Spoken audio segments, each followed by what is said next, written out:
Olá, pessoal. Clóvis Regis falando. Eu estou aqui com meu amigo Fernando Creves, promotor de justiça do Ministério Público Goiano, e nós vamos abordar alguns assuntos aí que têm tomado conta das redes, da mídia, né? A gente quer falar sobre esse movimento que aconteceu na Assembleia Legislativa de Goiás, essa invasão de plenário. Eu acho que é o único caso, né, que aconteceu no estado de Goiás até hoje. É, Supostos produtores rurais invadiram o plenário para evitar a votação de um projeto que cria o Fundo de Infraestrutura do Agronegócio. Uma contribuição aí, uma taxa de contribuição de 1,60, de até 1,65% sobre alguns produtos agropecuários, né? É um projeto de autoria do governo que visa compensar em parte a perda de arrecadação que o Estado teve com aquela lei federal que diminuiu o ICMS sobre os combustíveis. E nós vimos lá, Fernando Krebs, ações absolutamente violentas, uma coisa muito que a gente não costuma ver num parlamento, né? Assim, em se tratando de pessoas que não têm esse viés de violência. A casa, embora seja do povo, é uma casa para ser frequentada por quem respeita a democracia, né? E, no entanto, a gente viu aquelas cenas dantescas, né? De invasão, de empurrar a segurança, de morder bombeiro. Como é que você viu aquilo? Eu vi até que nas redes você chamou atenção e classificou como um evento que lembra o Capitólio nos Estados Unidos. Como é que você vê aquelas cenas e esse comportamento desses supostos produtores rurais? Clóvis Regis, é um prazer falar contigo, né, e com a sua audiência. Eu moro em Goiás há 30 anos e nunca vi, ao longo desses 30 anos, nada parecido com isso. Nunca vi a invasão do Parlamento Goiano, da Assembleia Legislativa, por qualquer movimento de professores, de funcionários públicos ou de qualquer outra categoria. Já vi manifestações desses segmentos e de outros, já vi até líderes sindicais, como Mauro Rubem, representando os trabalhadores na saúde, sendo retirado à força, a meu juízo, injustamente, de uma sessão da Assembleia Legislativa do Estado de Goiás. Mas nunca vi a invasão do plenário da Assembleia Legislativa. Esse fato é extremamente grave, ele tem um grande simbolismo e merece a nossa repulsa. Ele lembra a invasão do Capitólio, que é a sede do parlamento americano, e que foi estimulada pelo ex-presidente Trump, que fez com que os seus seguidores, os seus apoiadores, a sua militância política invadisse, não é, o Capitólio americano, fato inédito na história dos Estados Unidos da América, em mais de 200 anos da democracia americana, né, colocasse em xeque a democracia das mais consolidadas do mundo, que é a democracia americana, questionando o resultado das eleições. Algo muito parecido com o que ocorre hoje no Brasil. Então, por isso que é importante linkar e vincular este ato em Goiás com o ato nos Estados Unidos, porque o segmento econômico que fez isso é um segmento endinheirado, não é? É o agronegócio, que está empoderado também, porque eles se consideram, não é, a salvação da lavoura, não é, aqueles que carregam o país nas costas. E o que nós queremos desmentir é justamente isso. Eles não carregam o Brasil nas costas, eles significam um percentual importante da economia brasileira, da geração de divisas externas, mas em Goiás, você mesmo publicou no seu blog que o agronegócio é a nona atividade econômica a contribuir com a arrecadação de tributos no Estado. E no Brasil não é muito diferente. Quem gera efetivamente empregos, não só no Brasil, mas no mundo inteiro, é o setor de serviços chamado setor terciário, né? E não o agronegócio, e não o setor primário. Ele é importante, mas não se pode comprar a ideia de que ele carrega o Brasil nas costas como se todos os demais setores não tivessem importância, não produzissem E, riquezas, não e, produzissem serviços que também são riquezas, e não apenas a produção industrial, não é? Ou a e, produção e, primária, e, e ela por, representa riqueza. E por que você acha que ao longo das décadas esse vem sendo, né, divulgado, vem sendo passado, esse que eu chamo até de sofisma, de que o agro carrega o Brasil nas costas? Por que isso acontece, né? Porque no mundo capitalista, o agronegócio, como toda atividade econômica, ela tem o objetivo principal de gerar riquezas para os seus acionistas, né? O agro não é diferente, obviamente, né? Ele tem a sua atividade, ele produz alimentos sim, mas não com o intuito apenas de alimentar a população. Ele tem primeiro o objetivo de gerar riqueza para aqueles que o empreendem, né? Então, por que isso vem sendo disseminado, vem sendo comprado por boa parte, inclusive, da mídia brasileira, na sua opinião? Isso é uma propaganda, né? Tem uma propaganda, inclusive, na Rede Globo, que o agro é pop, que o agro é tech, que o agro é isso, que o agro é aquilo, que o agro é aquilo outro. O agro brasileiro ele pode ter muita tecnologia embarcada na sua produção, pode ser muito competitivo. Mas essa competitividade do agro, ela é produto de inúmeras renúncias fiscais. E quando alguém recebe renúncias fiscais, os outros pagam por ele. E esses outros somos nós, os cidadãos, né, os trabalhadores, os funcionários públicos, a dona de casa, todos nós.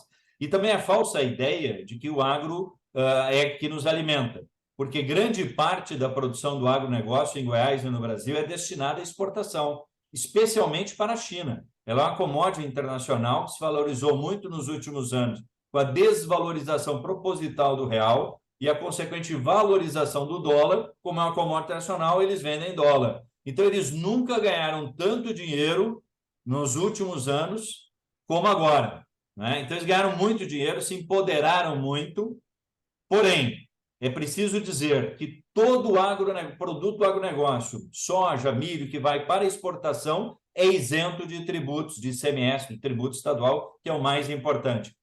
Isto em razão da Lei Candir, que já é uma lei antiga e que previa um ressarcimento dos estados produtores de grãos, dos estados do Centro-Oeste e também da região Sul, uma parte do Sudeste também. Só que essa indenização, ela na prática nunca ocorreu, né? E seria também uma retirada de tributos da população brasileira como um todo para financiar o enriquecimento do agro, né? Eu não discuto até que o agro tenha incentivos fiscais, outros setores também o têm, na indústria, a indústria goiana, a agroindústria goiana também o tem. Mas a quantidade de incentivos fiscais é muito grande para o agronegócio. E não é só a isenção do CMS quando destinado o seu produto para exportação. Nós temos também financiamentos subsidiados pelo FCO, pelo Fundo Constitucional do Centro-Oeste, com juros subsidiados, muito subsidiados, juros de pai para filho muito baixos, muito menores que os juros de mercado, e também do BNDES, de outras políticas do governo. Metade da plantação de soja, por exemplo, do produtor rural, ela pode ser segurada pelo Banco do Brasil. O Banco do Brasil é o grande incentivador do agronegócio em todo o Brasil, mas ele o faz com juros extremamente baixos, subsidiados, e alguém paga por esse juro.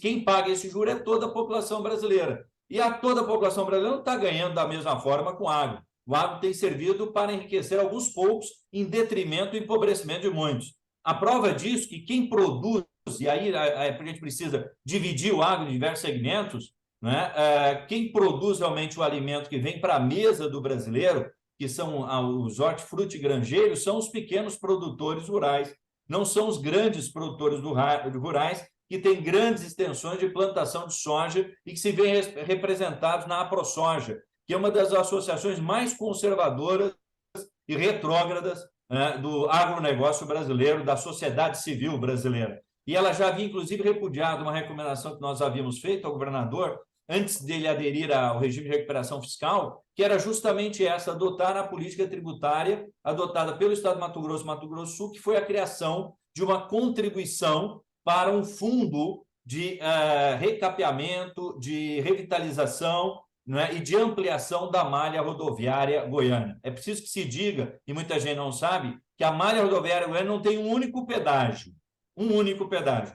Todos os pedágios de rodovias que passam em Goiás são federais. São pedágios caros e ineficientes de estradas mal cuidadas, cheias de buracos. Mas isso não é culpa do governo do Estado. Isso é culpa dos responsáveis, do governo federal, né, e da NTT, Agência Nacional de Transporte Terrestre, que deve fiscalizar esse pedágio e não se fiscaliza. Inclusive, eles subiram mais do que a inflação recentemente, no início desse ano.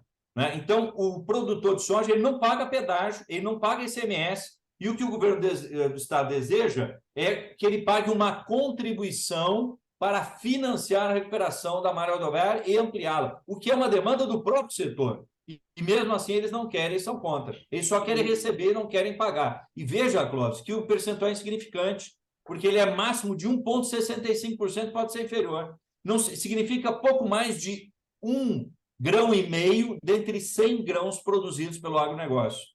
Exatamente. Portanto, eu vejo assim um enorme exagero por parte do agronegócio, não apenas na atitude de invadir a Assembleia Legislativa, que não é uma atitude democrática, não é uma atitude republicana, é uma atitude de arruaceiros. Quem faz arruaça é arruaceiro, né? Quem faz baderna é baderneiro. Vamos dar nome aos bois. Não se trata de manifestação pacífica. Eles machucaram pessoas, servidores públicos, e quebraram uma porta do patrimônio público que precisa ser ressarcida e apurada a responsabilidade daqueles que lesionaram os servidores públicos e destruíram o patrimônio público. Isso tudo é crime.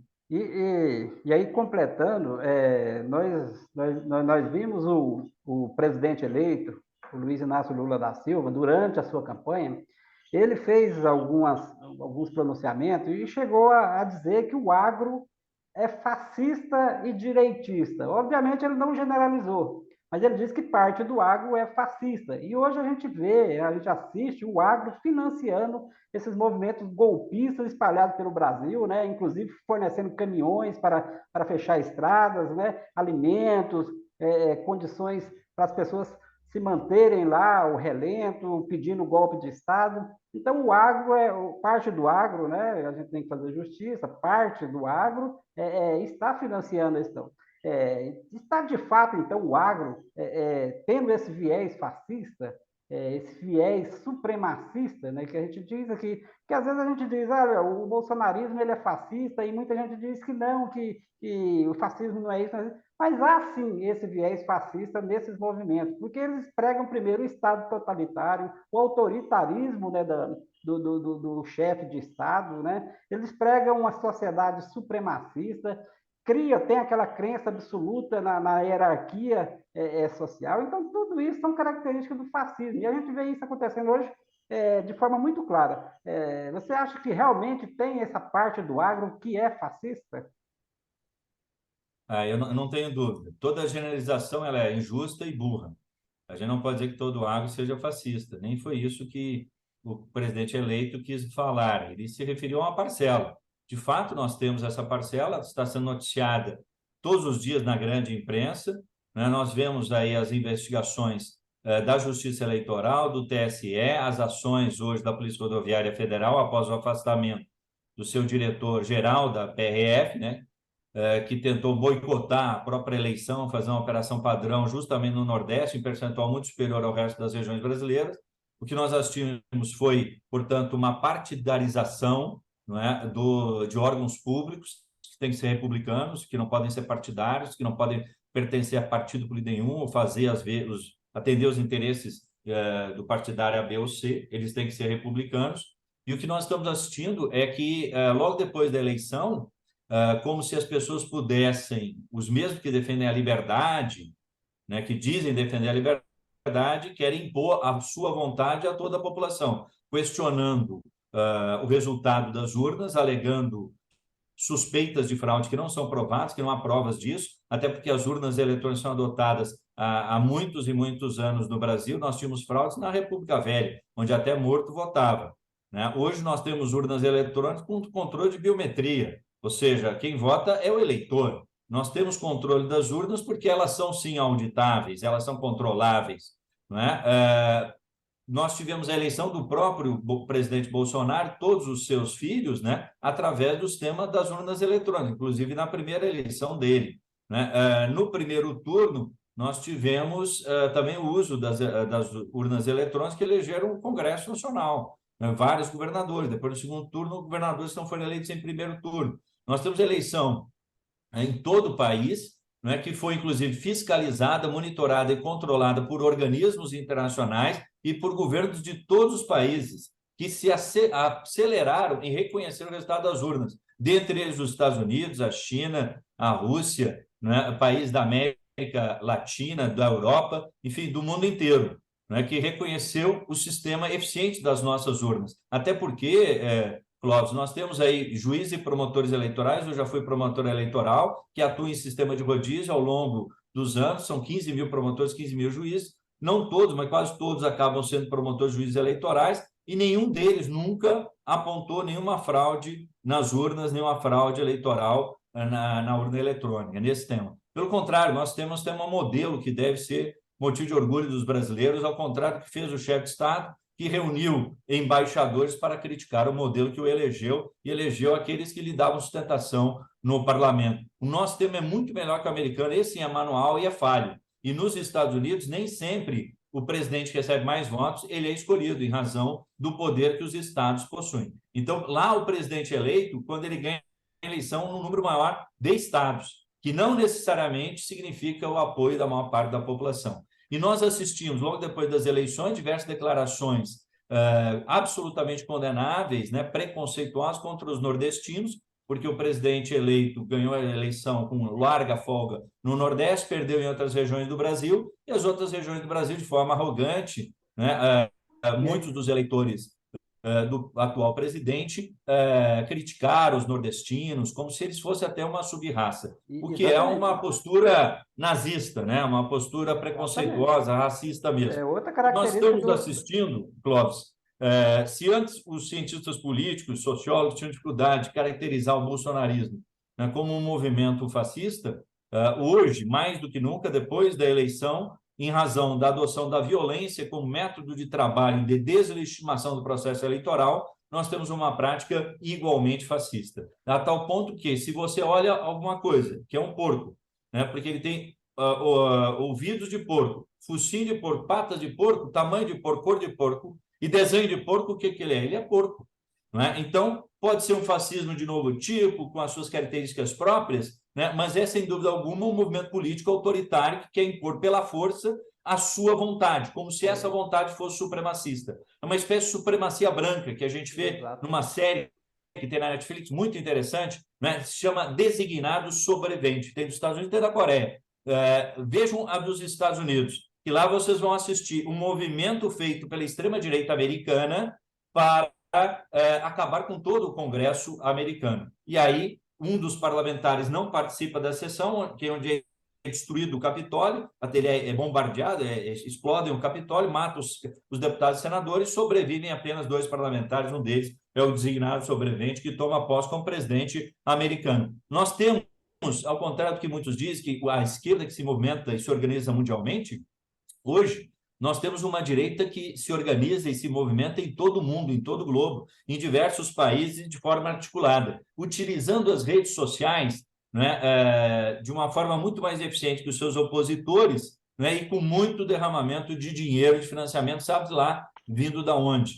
E o que se suspeita é que parte desse financiamento venha justamente do agro e venha justamente, não só das redes sociais, como também dos acampamentos, porque as pessoas estão paradas, mas elas estão comendo, elas estão dormindo, elas estão bebendo, né? E todo esse alimento, essa estrutura, barracas, banheiros químicos e tal, está sendo fornecido por alguém está pagando isso. Né? E o que a imprensa tem noticiado é que as suspeitas recaem sobre empresas do agronegócio. Porque, repito, o agronegócio nunca ganhou tanto dinheiro quanto nos últimos 4 anos do governo Bolsonaro.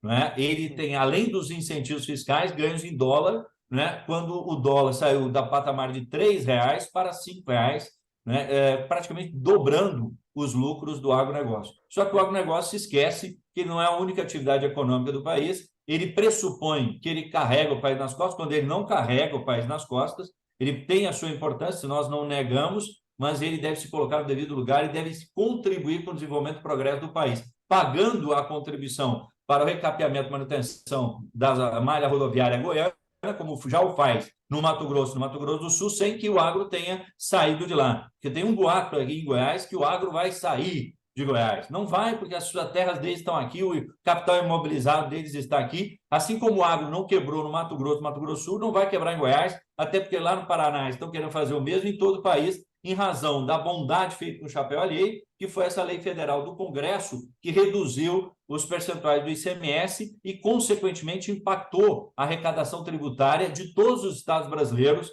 né, que agora se veem nessa situação de ter que buscar fontes alternativas de financiamento. Até porque, em Goiás, a queda é de cerca de 5,5 bilhões de reais em ICMS, totalizando em 4 anos 22 bilhões de reais. O governo do estado está buscando só 4 bilhões. E não está buscando sobre as costas do setor público, que já o fez. Inclusive, ele perdeu apoio político e votos por conta disso, junto ao funcionalismo, porque retirou direitos e garantias, retirou licença premium, né? Licença remunerada e uma série de outros Exatamente. benefícios. Ele inclusive, né, falou sobre isso. Ele disse, né, na entrevista que ele deu, que ele realmente os outros segmentos já contribuíram para o Estado. Né? Ele chegou em 2019, dada a situação do Estado, ele chegou a taxar os aposentados, né? Depois ele tirou essa taxação, quer dizer, ele levou só para quem recebe acima de 3 mil, mas ainda assim é um esforço que todos fizeram, né, para recuperar o Estado. Né, e o governador não pediu nada mais do que isso para o agronegócio. Mas voltando a esse movimento golpista que tomou o Brasil, nós assistimos agora há pouco o Valdemar da Costa Neto, presidente do PL, apresentando aquele relatório ao TSE e pedindo, né, suscitando a invalidação das urnas, de 59% das urnas do Brasil. Obviamente, esse movimento ele é articulado. Eu até já disse sobre isso, que esse movimento golpista ele se organiza no estratégico, né? A partir de Jair Bolsonaro e de seu entorno, assim como o Valdemar da Costa Neto, que agora usa desse ofício aí, desse artifício para empolgar essa militância que está na rua, ou seja, para dar a eles alguma possibilidade, alguma luz, alguma satisfação de que pode sim haver uma mudança. Mas nós vemos também que abaixo do estratégico, no tático, nós temos aí sim os financiadores, né? Que é esse pessoal de parte do agronegócio, como nós já falamos, e de muita gente ganhando dinheiro e poder político a partir de conteúdos feito nas redes, né? Nós temos Elegendo assistido parlamentares, né? No nós temos Brasil assistido aí inteiro, inclusive pessoas em que foram Goiás. eleitas nessa onda, né? Contando mentira nas redes para que esse pessoal ficasse lá nas ruas, porque na base do movimento, nessa pirâmide, nesse operacional, nós assistimos, infelizmente, muitas pessoas ignorantes, absolutamente ignorantes, sem nenhuma percepção política do fato, né? São terraplanistas, né? E eu vejo que Eu acredito na Terra existe, plana. exatamente, eu vejo com muita tristeza que muitos meios de comunicação ainda dão vozes para esses negacionistas, para esses agitadores, para esses golpistas. Na sua avaliação, porque eles cobram muito liberdade de expressão, mas nós sabemos que a liberdade de expressão não pode servir, né, como mote para a morte do Estado Democrático de Direito, né? Então, na sua opinião, você acha que esses negacionistas, esses golpistas, merecem voz de fato? Com certeza não, até porque não há nenhum direito absoluto. Sequer o direito à vida ele é absoluto. Se uma pessoa tenta contra a sua vida, você pode tirar a vida de quem está tentando contra a sua. Chama-se legítima defesa, um direito milenar. Assim como a liberdade de manifestação de opinião e de expressão, ela vai até onde começa a honra alheia, não é? Ela vai até onde o ordenamento jurídico a impede, não é? Então, eu não posso me utilizar da liberdade de manifestação de opinião para defender crimes, para praticar crimes e para instigar os outros a cometerem. É o que está acontecendo. A Lei de Segurança Nacional ela foi revogada, era uma lei da ditadura militar, precisava ser revogada mesmo. Mas outros crimes foram acrescidos no Código Penal. Nós temos vários crimes contra o Estado Democrático de Direito, dentre eles também a instigação, né, à prática desses delitos. Então, quando nós assistimos no Brasil inteiro, logo um dia depois da eleição, 25 estados com bloqueios nas rodovias, mais o Distrito Federal, praticamente todo o Brasil, principalmente nos estados onde Bolsonaro obteve votações maiores, onde ele venceu as eleições, dentre eles o Centro-Oeste, o Sudeste e o Sul do Brasil, uma parte do Norte, onde ele venceu, como Rondônia, por exemplo, né, onde tem muito desmatamento, muito garimpo clandestino, etc., né?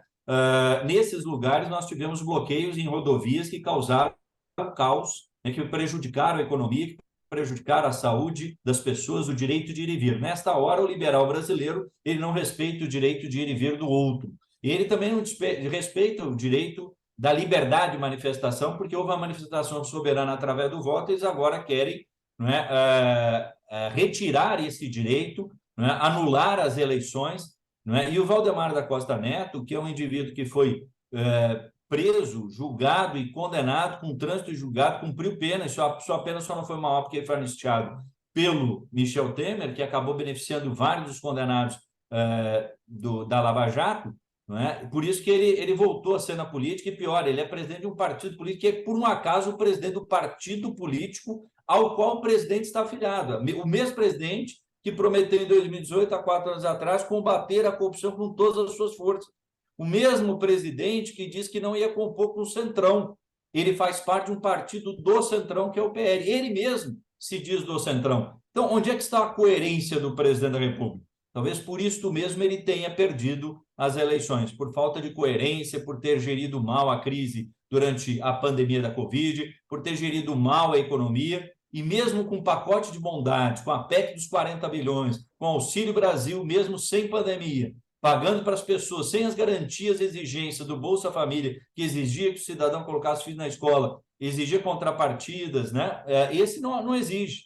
Não é? Ele, apesar de ter gasto isso tudo, apesar de ter mobilizado toda a sua base, com uma base endinheirada, com muito dinheiro, né? A elite econômica do país é o agronegócio, são grandes industriais, são grandes comerciantes, é o dono da van, não é? Que se veste de verde e amarelo, né? Que faz todo o marketing pessoal em torno dele, que tem várias Havans no Brasil inteiro, não é? É o dono do Madeiro, é o dono do Coco Bambu, né? E de várias outras empresas, né? Que despejaram dinheiro na campanha do presidente, que muitos financiam esses bloqueios ilegais, criminosos, não é? E também financiam fake news e a divulgação disso pelas redes sociais, porque isso se dá através, não é, da propulsão, né? Ou seja, do impulsionamento, e o impulsionamento é pago. Hoje não tem almoço grátis nas redes sociais. Eu continuo com a mesma quantidade de seguidores no Twitter, porque eu não pago o Twitter para que ele aumente a minha abrangência. Isso vale para o Instagram, isso vale para o TikTok, isso vale para o YouTube, para todos.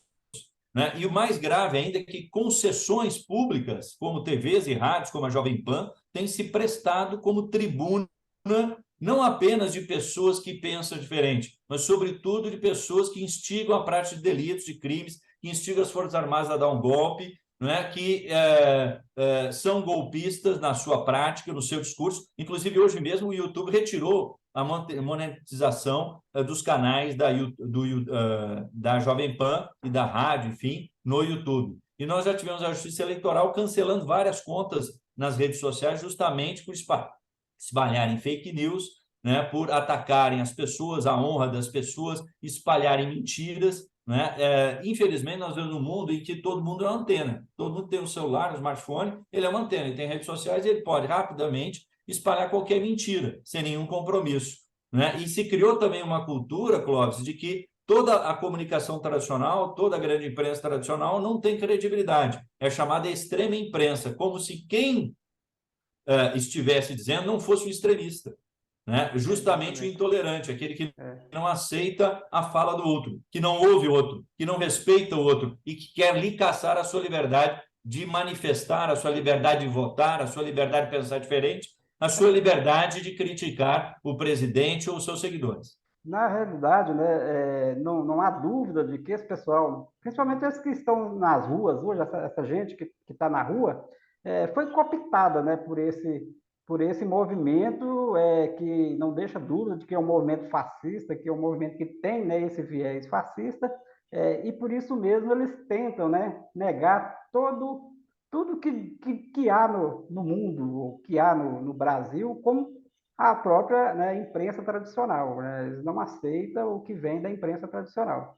Mas nosso tempo está acabando e eu queria saber de você, Fernando, diante de tudo isso que a gente tem assistido, desse movimento golpista, né, do avanço, da continuação, de cada dia é uma notícia nova, que eu chamo de apito para cachorro, né? Esse pessoal cria um factoide justamente para manter acesa a chama desses sectários que estão nas ruas. O que você acha que vai acontecer no Brasil no curto e no médio prazo? Você acha que é possível romper com esse movimento negacionista, golpista e de claro viés fascista?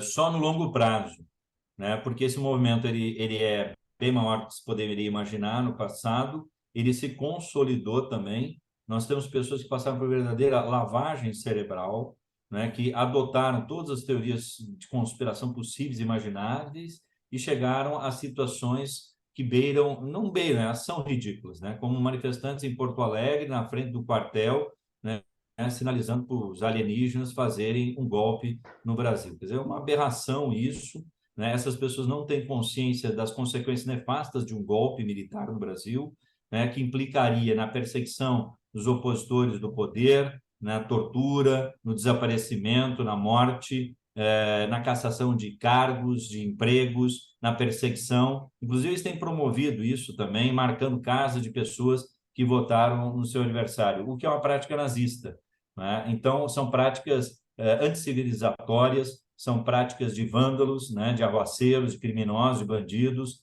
né, de golpistas que precisam ser punidas pelo aparelho estatal, pelo aparato estatal. Falam muito mal e criticam muito o presidente do TSE, mas o presidente do TSE é que tem sido o anteparo contra esses transgressores da lei, né? Transgressores da lei, né? E acho até que ele devia ir além, né? Porque já passou da hora, né, de enquadrar criminalmente essas pessoas, os seus líderes, né, e acabar com essas manifestações nas frentes dos quartéis. Elas não têm nenhum sentido, nenhum propósito, e não são manifestações de pacifistas, de cidadãos do bem. E esses cidadãos do bem estão queimando veículos, caminhões, carros, trancando rodovias, matando pessoas sem assistência médica, estão pressionando pessoas, constrangendo, cometendo crimes, ameaçando, dando tiro. Eles invadem até aniversário de petista para matá-lo, eles são capazes de tudo e têm provado isso. Eles, num bloqueio recente, ocorrido hoje no Mato Grosso, impediram que um rapaz tivesse atendimento médico, provocando a cegueira do mesmo. Então, são barbarismos que estão acontecendo, que precisam ser denunciados, que não estão na Jovem Pan, que não estão na TV, nem na rádio, nem nos outros veículos de comunicação periféricos, né, que reproduzem, né, o discurso golpista e fascista da Jovem Pan e das rádios, né, e que insuflam esta rede de fake news, essa blogosfera bolsonarista que se alimenta no WhatsApp, Instagram, etc. e tal, com pessoas com baixo nível de conhecimento, de informação, que só se informam através de pessoas mal intencionadas que acabam as utilizando como massa de manobra. Nós temos pessoas chorando na frente de um paredão do Exército, né? Como aquilo é ridículo, como se fosse um muro das lamentações, gritando por socorro. Quer dizer, o que mais me preocupa agora é a sanidade mental de muitos brasileiros, que está inegavelmente comprometida. A racionalidade e o senso crítico parece que foram enterrados definitivamente no Brasil. Vai ser difícil recuperar isso. Agora, eu temo também que a arruaça permaneça, não é? E que ela tente atingir também a posse do presidente eleito. Porque se tem alguma coisa que o atual presidente fez nos 4 anos, foi a arruaça. Ele não governou o Brasil, ele fez a arruaça. Ele é, na prática, um arruaceiro.